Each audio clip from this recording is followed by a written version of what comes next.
Hey guys, welcome back to the channel and thank you very much for joining me. This week, yes, we're back in the garage because I've got a very exciting job to do. Very exciting for me, that is, because I've had this bike for the best part of 2.5, 3 years now. And for the whole of that time, I have had a Shimano 105 mechanical group set with cable actuated disc brakes.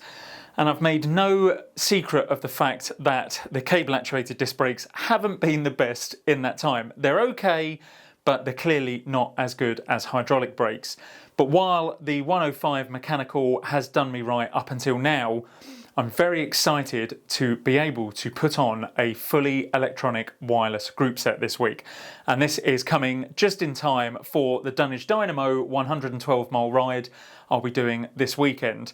I hope I'm not setting myself up for a fall here by putting a completely new setup on this bike and having very little time to test it before that 112 mile ride. But I love flying by the seat of my pants and living on the edge. So fingers crossed this all works out okay and it will be fine. And the set I'm going to be swapping the 105 shifters, rear derailleur, front derailleur and brake calipers out with comes from a company called Wheeltop. And I'm going to be using their EDS TX system for road bikes. Now, full disclosure right off the bat, Wheeltop aren't paying me for this review, but they did send me the system for free. However, I have stated that any opinion I have on the system will have to be completely honest, and they are completely fine with that. So, as I say, I'm really excited to get this thing built onto the bike. Now, it's important to note that this system isn't a full group set and it's more just the shift and braking set.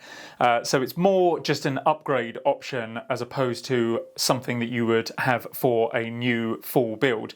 But I'll come on to that later. However, the price of the system currently in the UK is £620 for the disc brake version, or I know a lot of you cycling purists out there will be happy to know that there is a rim brake version which is available for £545, which is really very interesting because with Shimano and SRAM kind of mothballing a lot of their older rim brake systems and not really bringing anything new in for rim brakes, it's good to know that you can still get a fully wireless electronic system with rim brakes. But as I say, I have got disc brakes on my bike, so that is the system I am going to use. Now let's take a closer look at what you get in the box of this thing. Okay, so straight off the bat, I know they say don't judge a book by its cover, but I have to say that this is some very nice, sleek looking packaging, which just shows that they've thought a little bit about the packaging and how the product looks before you even take it out of the box. So in the top, you get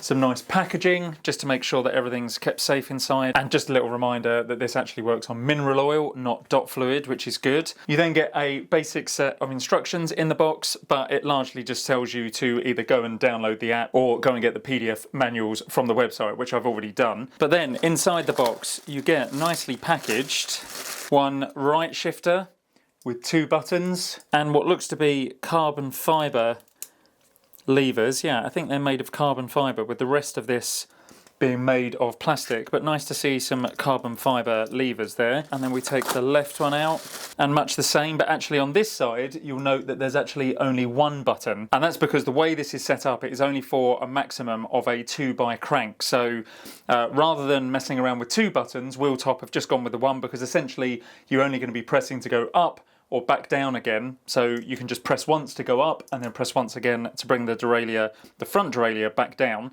So I guess a second button might have been fairly superfluous. All the same, that looks very nice. And then the front derailleur with its large battery and all the electronic gubbins inside there that make the wireless shifting work. But that looks to be an all plastic unit with an aluminium cage. And then finally moving on to the rear derailleur, and again we see some carbon fibre parts here by the looks of things, like the middle section of the derailleur there, and also, if we remove this plastic, the cage also actually looks like it's made of carbon fibre, which is very nice, so that should reduce the weight slightly. It feels very nice to the touch. The jockey wheels are plastic, they're not carbon fibre, but the whole thing just feels nice and, I was going to say nice and weighty, but actually it doesn't feel that heavy. It's certainly going to be heavier than a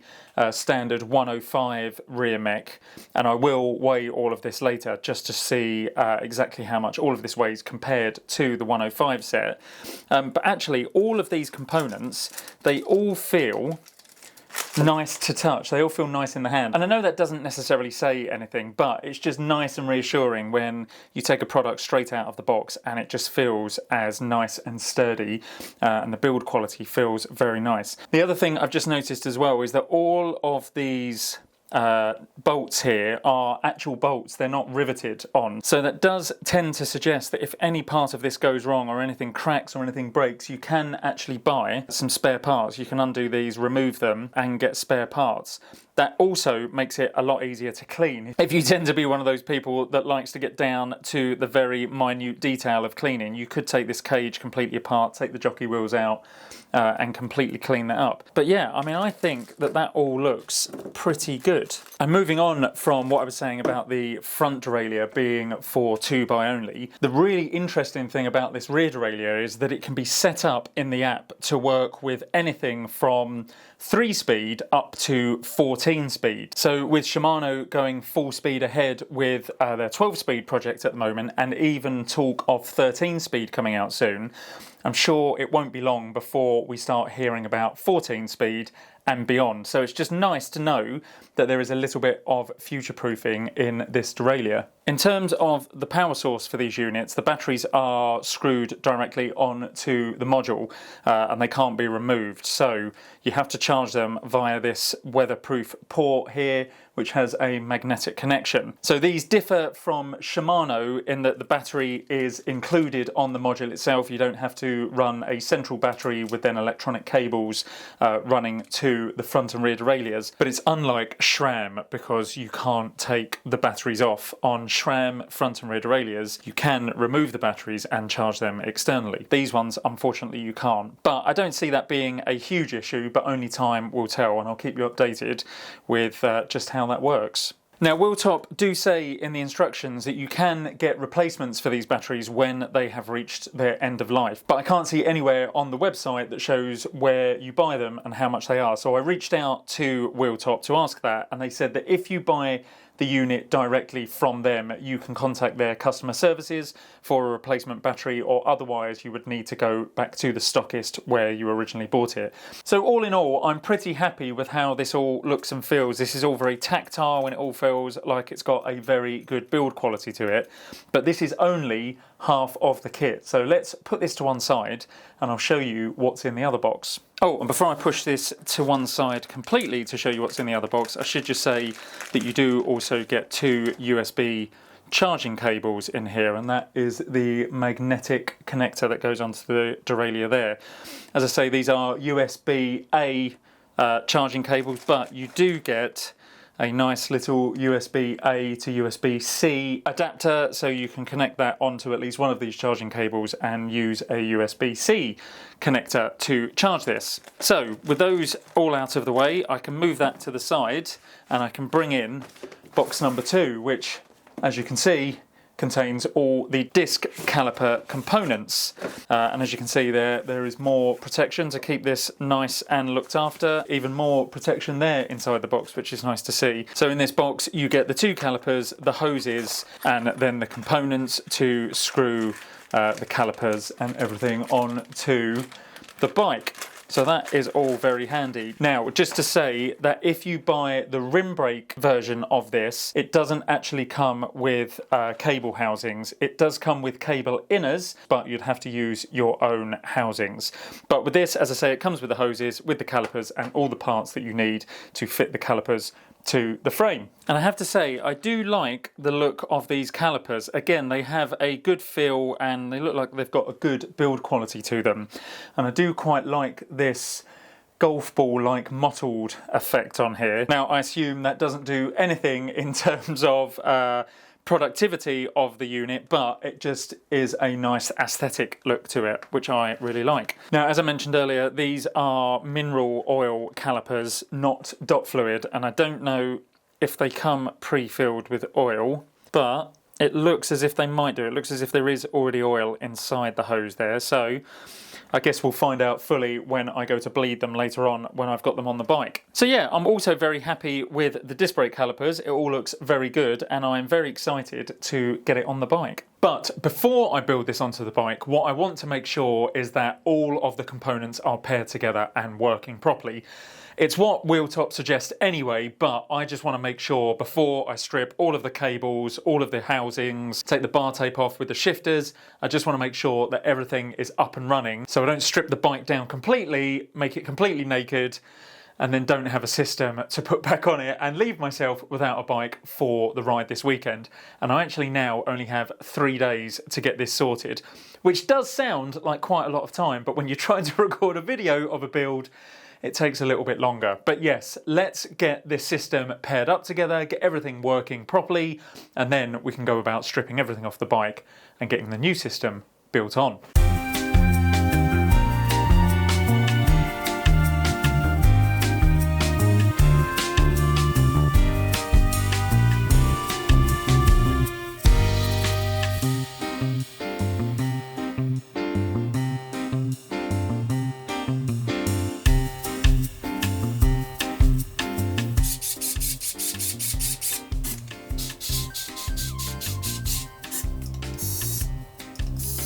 Right, so I finally got all of the components paired up together, and it wasn't without its problems, unfortunately.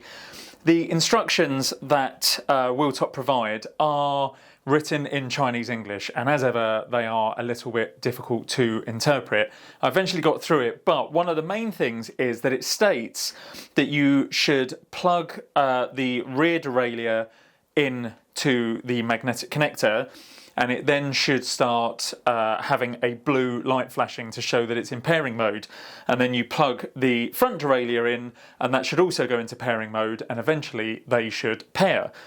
Now the problem with that is that that's not quite correct. You actually have to remove the charger after connecting it, and only then does the flashing blue light come on. It was quite difficult actually to see in this studio with these studio lights on because it's not the brightest light in the world.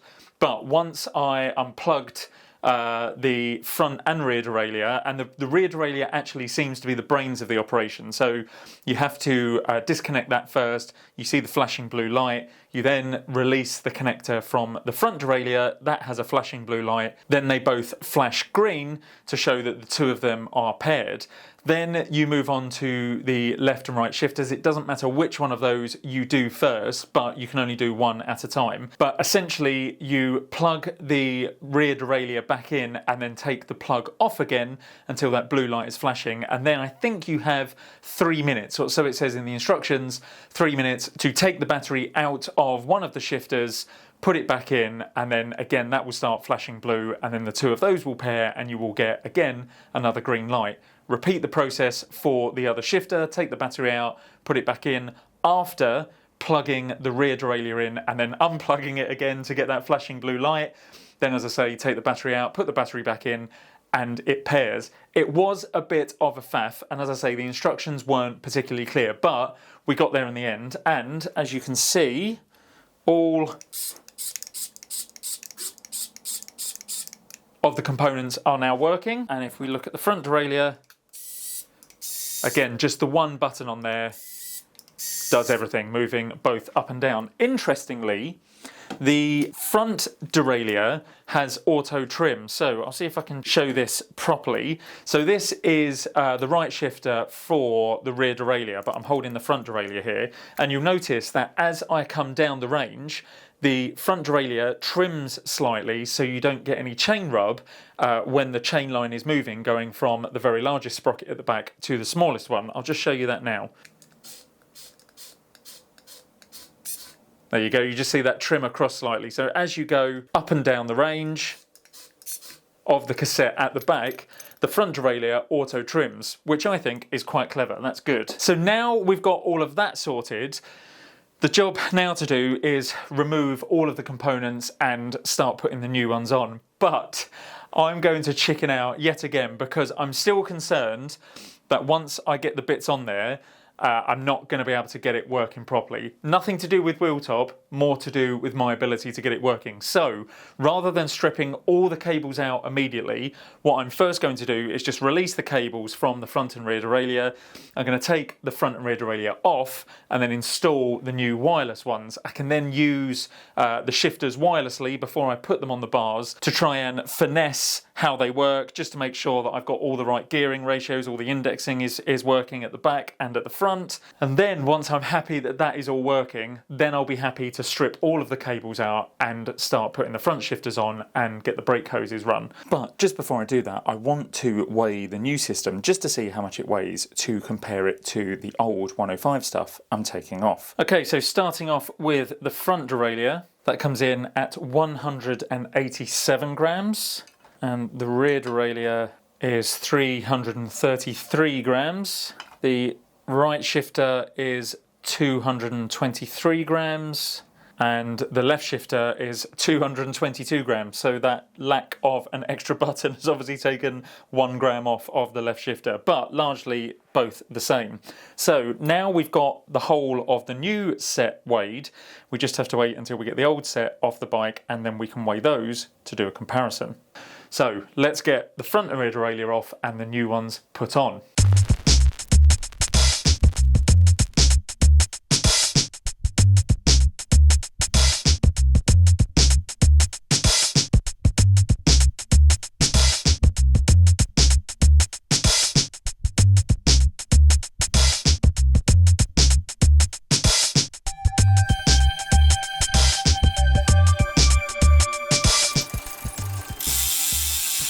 Okay, that I think is everything 95% working. There is a slight issue when the front derailleur pushes up into the big ring at the front. It can't quite get down to the smallest cog. It sits in the third smallest cog, and then when you try to go into the second smallest cog, it just sits there, and it's only when you then go into top gear that it will skip that gear and go straight down to the smallest cog.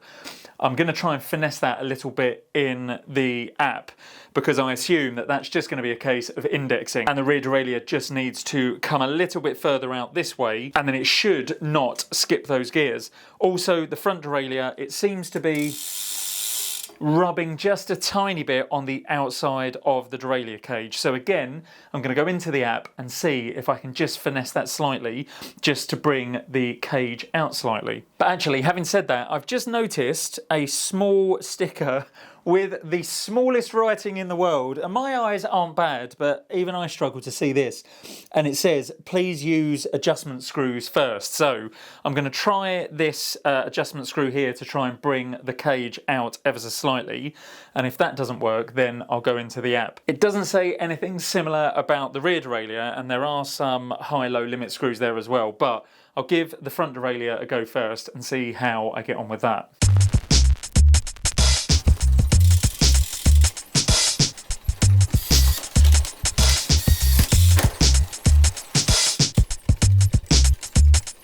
Okay, well that has worked perfectly. The front derailleur now shifts up and down really nicely, and the chain no longer rubs on the derailleur cage. Still having a few problems at the back with the rear derailleur. I've tried adjusting the limit screws on this, but it doesn't really seem to be making much difference. So I'm going to go into the app and see if I can fine tune it in there.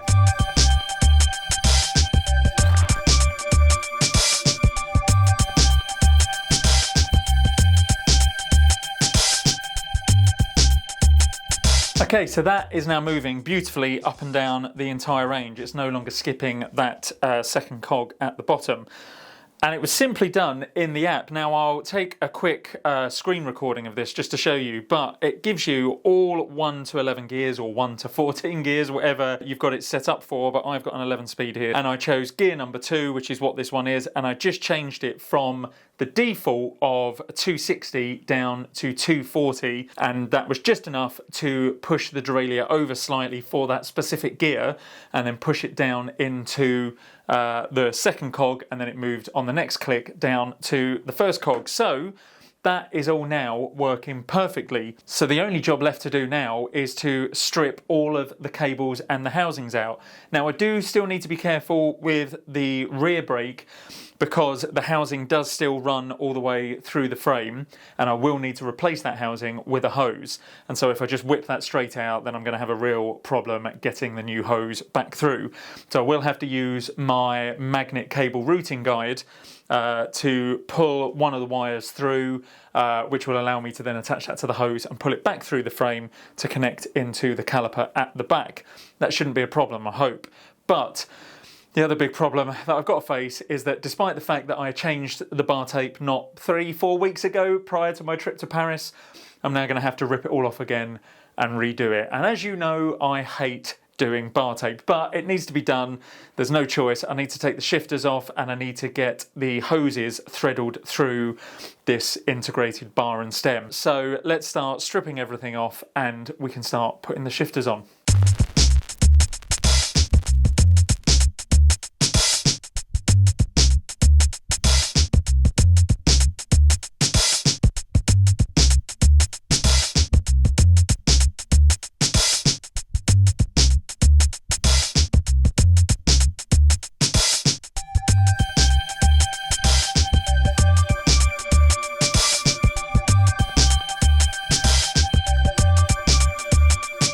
I think that is everything that I need stripped so far off the bike. As I mentioned earlier, I have left the rear brake cable housing through because I'm going to need to use my magnetic cable routing guide to pull this through, use the cable housing to pull this through to then give me a guide to pull the hose back through.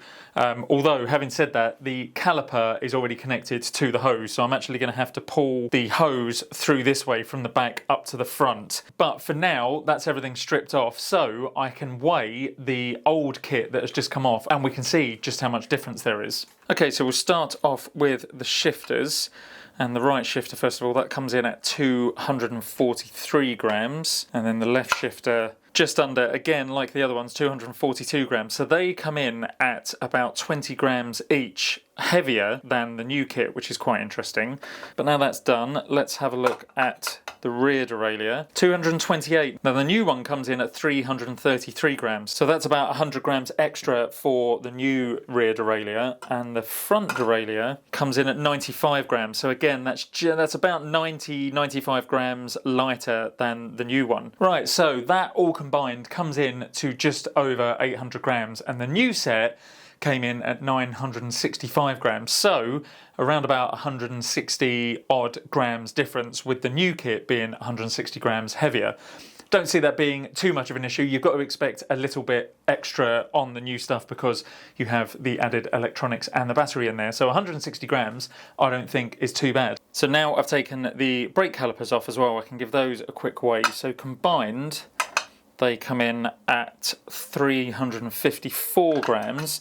Now it's going to be a little bit difficult to measure the new ones because they do have the hoses attached. But with the hoses attached, they come in at 323 grams. So actually, even with the hoses attached with the mineral oil in them, the new brake calipers come in at around about 30 grams less than the old ones, which is quite interesting. Right, with all that weighing now out the way, it's time to start dragging my cable routing guide through the frame and start to get the new hoses in. So essentially how this cable routing guide works is that you have these different sized barbs here that you connect into the end of the housing. That pushes into the housing and then that stays there put. And that is metal, and so it's therefore magnetic. And so you attach your magnet to the end of it, and as you pull the housing through the frame, the rest of this cable gets pulled through as well. And so then once you have that through the frame, you then have a guide to pull any other hoses or cables or housings through the frame, so you don't have the trouble of trying to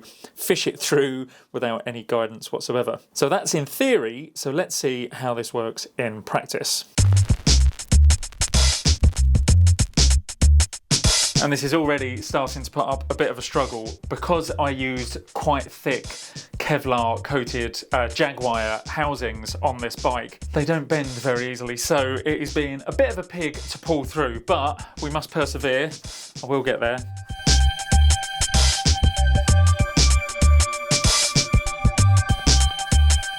Okay, actually, after the initial pain of trying to pull that through the frame, it came out quite easily, and the the cable routing guide is now in there nicely. So I just need to make sure that I don't pull that out mistakenly, because that would be an absolute nightmare. The only other problem I've now got to face is pushing the hoses up inside the internally routed handlebar here. That was a real pain to do with, again, these Kevlar coated cables. I'm hoping that the hydraulic hoses on the new set might be a little bit more malleable and a little easier to pull through, but only time will tell. Okay, so now what I need to do is actually reverse that cable routing guide, because I need the magnet this end, because as I say, the calipers are already on the hoses here, and so the hose needs to be pushed through from the back, and because I need to put the barb into this end of the hose to pull it through, and currently the magnetic end with the barb is this end, I need some way of turning this cable around. So I think I'm going to have to use an old gear cable to pull through and then pull the cable routing guide cable back through again. All very convoluted, but there is a method to the madness, because as I say, this is only going to go in one way and it needs to be from the back. So let's see how we get on with this. Okay, so that is an old shift cable now taped on to the end of my cable routing guide, so I'm hoping it should pull through very simply, and then pull the shift cable all the way through, and then I can reverse my routing cable. Okay, so against all odds that worked perfectly, so now I just need to spin the cable routing guide round and pull it back through. And would you believe it, it's worked. For a horrible moment there I thought that my little jerry-rigged taped up cable end had come off and I'd have to fish the cable through again, negating all the work that I'd just done. But no, it is now through. That is nicely in place.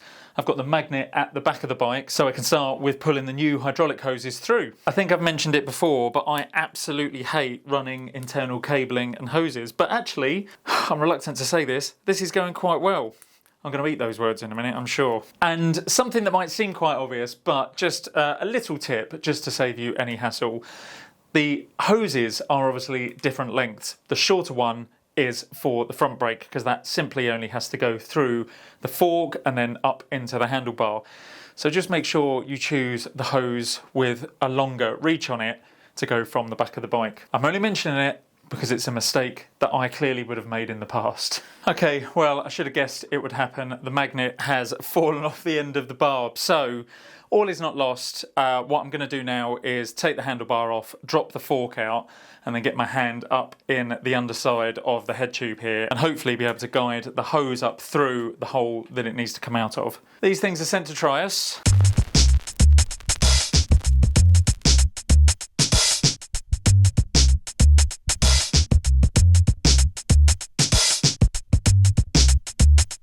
Yeah, a little bit of grease all over my hands now, but we're through. That is the main thing. Right, so now that's on, I can bolt loosely the rear caliper in place. As I've said in previous videos, you don't want to graunch that up too tight in the beginning before you put the wheel back on and aligned it with the disc rotor, but you want to leave it nice and loose, and then when it's in place, when the wheel's in place, you can press and hold the brake lever. That will centralise the caliper to the disc, and then you can tighten it up, and hopefully you should then get very little, if any, brake rub. So I'm going to grab the components that Wheeltop send to connect the brake caliper to the rear chainstay, and I'm going to be using the 160mm bracket because they are the size brake rotors I've got on the bike currently.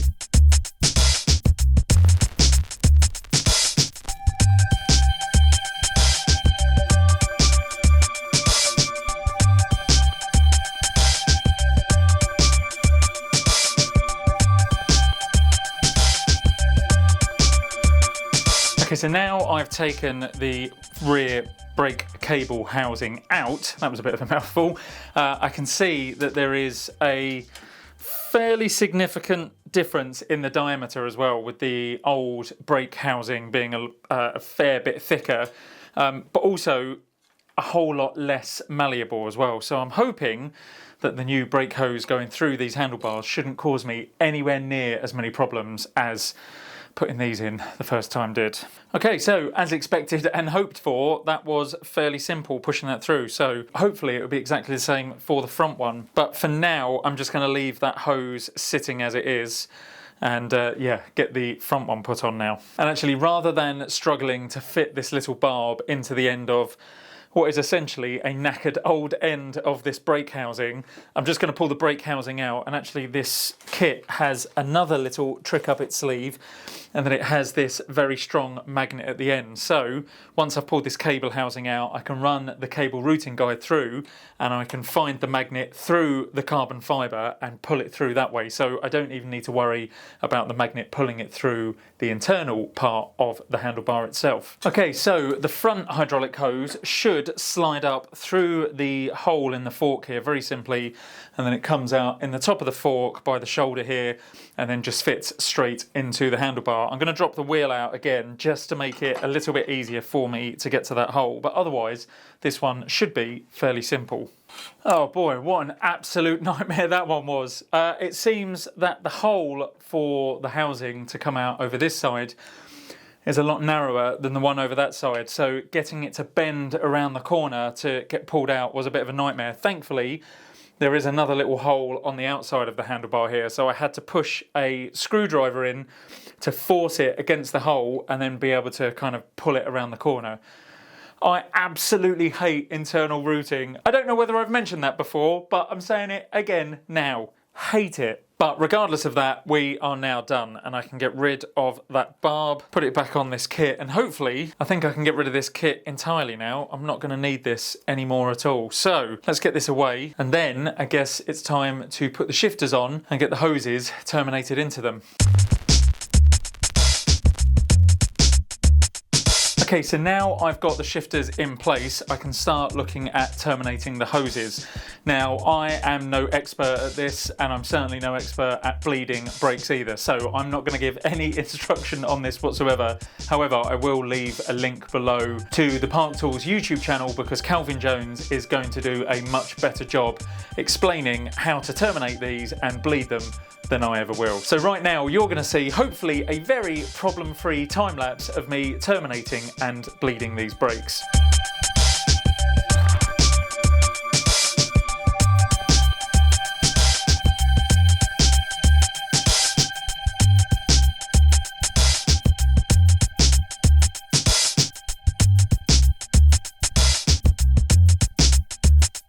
Okay, well that's one brake done, and it only took about 25 minutes. Calvin Jones would do it a lot quicker.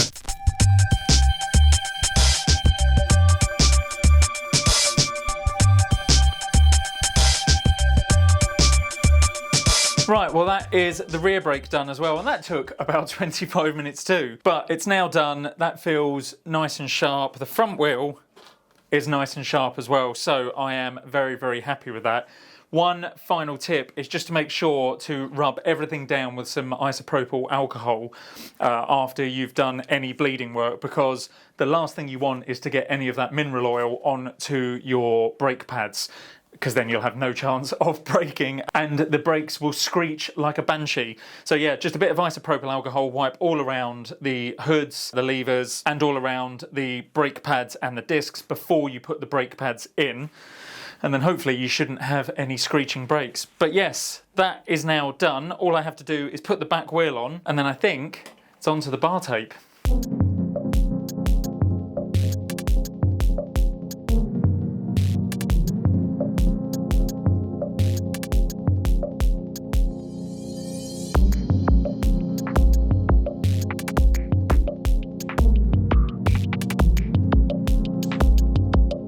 Okay, well with that final bit of bar tape going on, I think we have a fully completed, upgraded bike. And just to show you how the gears are working,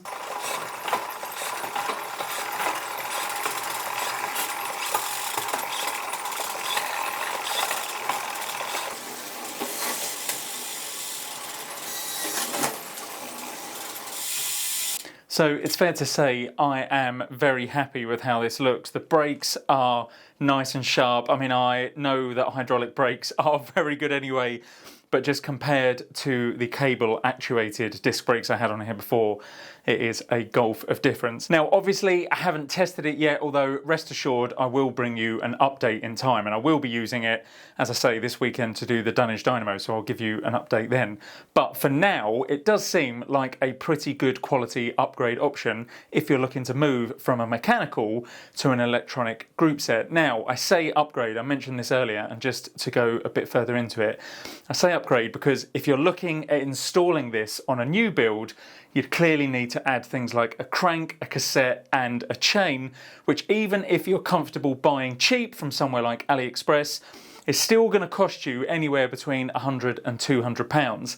And then at that total cost of around 800 quid, once you factor in the bits and pieces you've got here, it brings you very close to the current cost of a 105 Di2 group set, which amazingly you can currently pick up for around about £900. And that comes with all the components you need to build from scratch. As it stands though, neither Shimano nor SRAM offer a electronic upgrade option currently, with just the shifting and or braking components for any of their group sets, should you want to enhance or improve your current setup.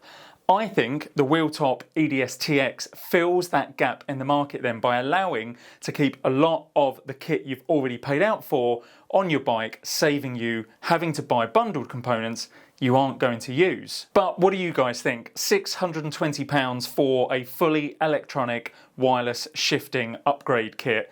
I think that is pretty special. And if you want to buy one of these, Wheeltop have given me a code and a link which I will drop below in the video description to give you 3% off any purchases. But let me know your thoughts below. As ever, I'm always keen to know what you guys think of these budget options that I bring you. So let me know in the comments, really interested to hear. But otherwise, you'll see this up and running and working next week in my Dunnage Dynamo Challenge video. So until then, thank you very much for watching, and I will see you in the next one. Take care.